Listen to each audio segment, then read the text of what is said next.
In this video series, I will talk about the most important leadership skills of the future and the ways to develop them. In each weekly video, I will share my thoughts on a specific skill. I hope you will find these viewpoints interesting and useful. The first item on the list has to be artificial intelligence.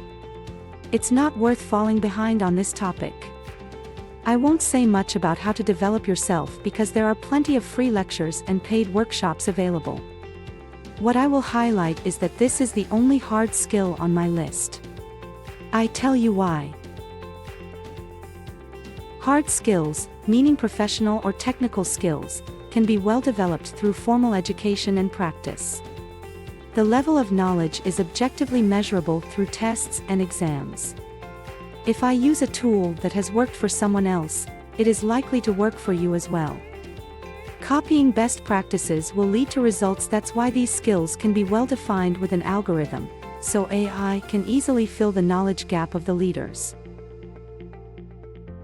It is clear that with the advancement of artificial intelligence, a leader will increasingly stand out through their soft skills. Soft skills will distinguish the average leader from the exceptional one. Therefore, it's worth directing the focus of leadership development there. When thinking about training, the first thing we must emphasize is that a soft skill is not a hard skill.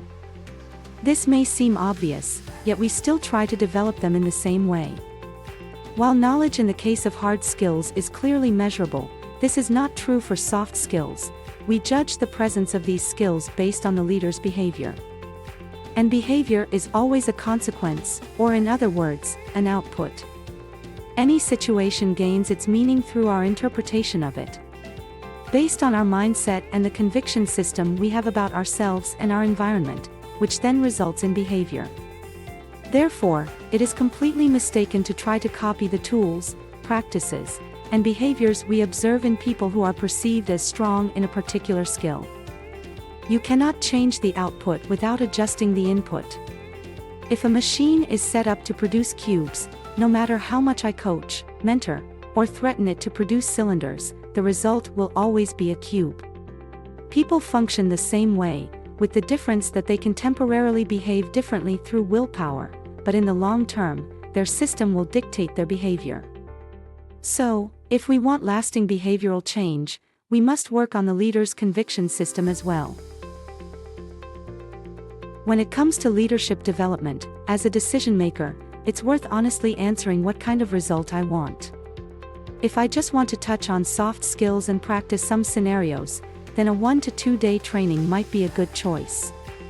However, if I'm aiming for results that will have a lasting impact on behavior, it's worth considering a development process that focuses on mindset and the leader's conviction system, which requires dedicated internal work from the participants. In the next video, I will talk about the first soft skill from my list. I hope you will join me.